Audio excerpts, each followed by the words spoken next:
Hello दोस्तों, दुनिया का पहला और सबसे बड़ा बहरी जहाज़ जिसका नाम है टाइटैनिक आरएमएस, जो 10 अप्रैल 1912 को अपने पहले सफ़र पे इंग्लैंड से अमेरिका की तरफ जाता है। बड़े से बड़े बिजनेसमैन, पॉलिटिशियन, एक्टर्स, इंजीनियर्स और बहुत से आम लोग इस शिप में सवार थे, जो इंग्लैंड से अमेरिका जा रहे थे एक बेहतर ज़िंदगी की तलाश में। पूरी दुनिया, जिसमें मीडिया, इंजीनियर्स, आर्किटेक्चर, जो इस शिप को लेकर बहुत एक्साइटेड थे। इस शिप में दुनिया की सबसे ज़्यादा हैरान कर देने वाली और कीमती लग्जरी इस्तेमाल की गई थी। इस शिप को बनाने की कॉस्ट अगर आज के लिहाज से कैलकुलेट की जाए तो ये करीबन $850 मिलियन से भी ज़्यादा बनती है। इस शिप की लेंथ करीबन 269 मीटर से भी ज़्यादा थी और ये शिप 53 मीटर से भी ज़्यादा ऊंची थी। इस शिप में इस तरह के फीचर्स इस्तेमाल किए गए थे जिसकी वजह से ये शिप बिल्कुल सिक्योर एंड सेफ थी और ये समझा जाता था कि ये शिप शायद डूब ही नहीं सकती। इस शिप को बनाने का काम व्हाइट स्टार लाइन नामी एक कंपनी को दिया गया और इस शिप के अंदर तकरीबन 5 से ज़्यादा रेस्टोरेंट,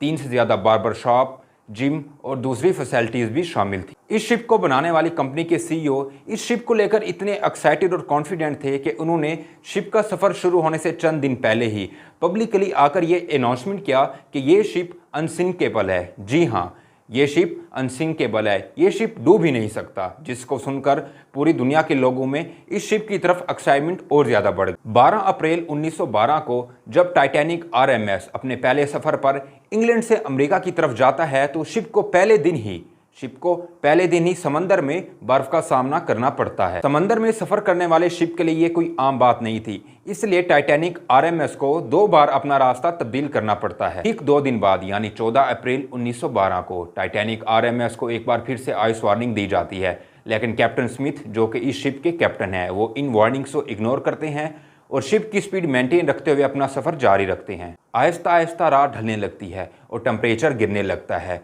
और इस रात को इंसिडेंस ये भी हुआ कि उस रात चांद बादलों से बाहर नहीं आया, जिसकी वजह से आसमान में और समंदर में विजिबिलिटी बहुत ज़्यादा कम थी। जहाज़ की ऊपरी सतह के ऊपर एक क्रूज नेस्ट नामी जगह होती है जिसके अंदर किसी ऐसे इंसान को बिठाया जाता है जो आगे से आने वाली चीज़ों को देख सके। इस जगह बैठने वाले इंसान को काफ़ी दिक्कत का सामना करना पड़ता है। कम टेम्परेचर और ठंडी हवाओं की वजह से सामने देखने में बहुत दिक्कत पेश आती है। फ्रेडरिक फ्लीट, जो कि क्रूज नेस्ट के अंदर बैठा है, वो देखता है कि उनके सामने बर्फ का बहुत बड़ा पहाड़ है। वो जल्दी से 3 बार इमरजेंसी बेल बजाता है और कैप्टन रूम में कॉल करके चिल्लाकर कहता है, हमारे सामने बहुत बड़ा आइसबर्ग है, जल्दी से जहाज को मोड़ा जाए। उसके बाद कैप्टन और उनकी टीम जहाज को लेफ्ट तरफ मोड़ना शुरू कर देते हैं, लेकिन बदकिस्मती से जहाज की रफ्तार इतनी तेज होती है कि बहुत लेट हो चुका होता है। ठीक 30 सेकंड बाद टाइटैनिक आरएमएस बर्फ के पहाड़ से टकरा जाता है और करीबन 15 मिनट तक ये जहाज आइसबर्ग के साथ मुसलसल टकराता रहता है, जिसकी वजह से जहाज की अगली सतह के ऊपर काफी डेंट पड़ जाते हैं और छोटे छोटे सुराख भी हो जाते हैं। कुछ ही देर बाद कैप्टन स्मिथ अपनी टीम मेंबर्स के साथ जहाज के अगले हिस्से की तरफ आते हैं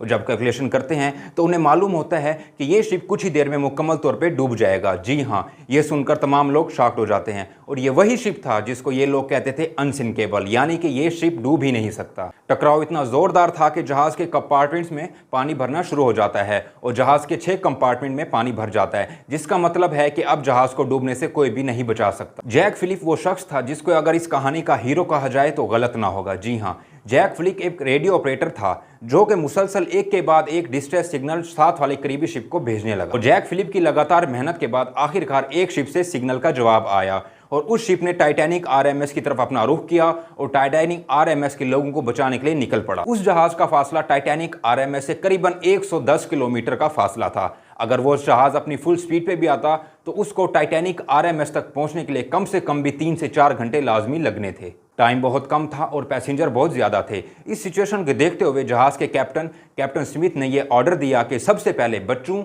और लेडीज़ को लाइफ बोट के जरिए इस शिप से निकाला जाए। यहाँ पे एक बुरी खबर यह भी थी कि टाइटैनिक आरएमएस के जो आर्किटेक्चर थे, उन्होंने टाइटैनिक आरएमएस की खूबसूरती बढ़ाने के लिए जहाज़ के अंदर लाइफ बोट्स की तादाद कम से कम की थी और इस वक्त जहाज़ के अंदर सिर्फ और सिर्फ 20 से ज़्यादा लाइफ बोट्स थी। एक अंदाजे के मुताबिक उन लाइफ बोट्स के अंदर 1000 तक लोग आ सकते थे, लेकिन टाइटैनिक आरएमएस के अंदर करीबन 2000 से ज्यादा लोग सवार। सभी लोग डरे हुए थे और कुछ लोगों ने हकीकत को तस्लीम किया और अपने प्यारों से आखिरी बार गले मिलने लगे। दोस्तों, कुछ ही देर बाद टाइटैनिक आरएमएस पूरी तरह डूब जाता है और करीबन 700 के करीब लोग लाइफ बोट के जरिए वहां से निकल पाते हैं, जिनको थोड़ी देर में आने वाला करीबी जहाज अपने साथ ले जाता है। तो दोस्तों, ये थी दुनिया के सबसे बड़े जहाज टाइटैनिक आरएमएस की कहानी, जिसको बनाने वाले उसको अनसिंकेबल कहते थे। ये जहाज कभी डूब नहीं सकता और ये कहानी थी टाइटैनिक आरएमएस के डूबने की। अगर आपको हमारी वीडियो अच्छी लगी है तो हमारे चैनल को सब्सक्राइब करें और वीडियो को ज़्यादा से ज़्यादा शेयर करें।